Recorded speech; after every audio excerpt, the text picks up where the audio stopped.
congrats on the movie. It's a really great one. Thank you. What sort of pulled you into joining the cast? Like, what was it about it? They said, yes, please, you know, you're allowed to be in this movie. I auditioned for this movie twice.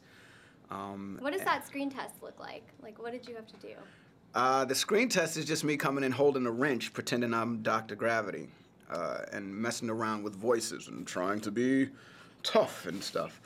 But if at all, it's considered a screen test. Were there any characters in particular that you were trying to channel, superhero or not? The typical idea of what a superhero would be is someone who talks like this, and you know, I wanted to have that feel. You know, I want as a poser and not a real superhero. You know what I mean? Yeah. Because that's what these guys really are at the end of the day. They're not necessarily superheroes. They're vigilantes with masks on. They're crazy people, pretty much, who are willing to risk their lives to fight, not necessarily for everyone on the street, but in some way stop, you know, people from getting hurt. It's a fine line, you know. I would never walk up to a drug dealer and say, "You can't sell drugs here now." Yeah. Because that's most likely going to end with me getting shot or stabbed or beat up. Definitely not realistic in any way, shape, or form. But No, there are people out there that do this. That's the thing. But I consider those people to be crazy, not necessarily heroes. No, but I mean, you guys were pretty good. Like, your first scene where you kind of interrupt Kick-Ass from getting killed, Right. I was surprised. You were really good with the With my anti-gravity device. Can levitate any object up to a ton. Yes, I know that. And I know you were probably channeling some lightsaber action because you're a Star Wars fan. Huge Star Wars fan, absolutely. That's the great thing about holding a bat. I could just pretend I was Luke Skywalker or Mace Windu, and, you know. I became Battleguy after my parents were mugged and killed coming home from the opera. Did I tell you guys that sick bastard maxed out their credit cards on porno sites? I just hope we get the chance to say hello to this guy someday so I can personally levitate his soul from his body. Oh my God. Marty? Yeah, I know I recognized your voice. No, I don't know what you're talking about. I don't know, Marty. New guy. Hey, Ash, it's me, Dave. Dave? Why are you dressed like Kick-Ass? Because I'm Kick-Ass. You two know each other?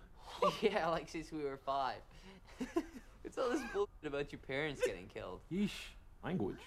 What? Battle guy? Care to update your resume? These self-made vigilantes, it's kind of like fake it till you make it. Would you say that with acting, it's kind of a similar thing that you have to go through to reach the point you want? You have to be very prepared to be an actor. You can't just necessarily say, "I'm an actor," and then expect something to happen, you know.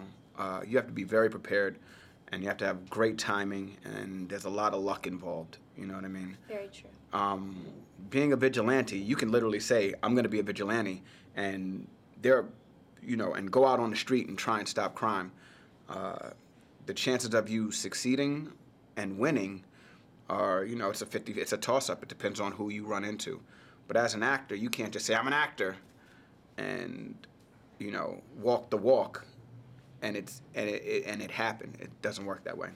Jim Carrey is also part of the Justice Forever League, and he spoke out and said that he did not want to support the level of violence in the movie.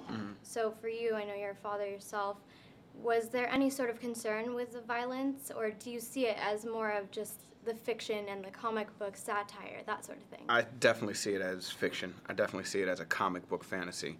And also, my kids aren't going to go see this movie. You know what I mean? It's rated R. None of my kids are 17. The only way they're going to get into the movie theater is if they're 17, you know, or if I take them to see this movie. So, you know, Jim is allowed to feel however he wants to feel, but he's great in this movie, you know, and the movie is violent, but it's violent for a purpose. The name of the movie is Kick-Ass, and I think every movie that we've seen so far, action movie that we've seen so far this year, was very violent. You could talk about the Avengers. You could even talk about Superman if you want to. That was a violent movie.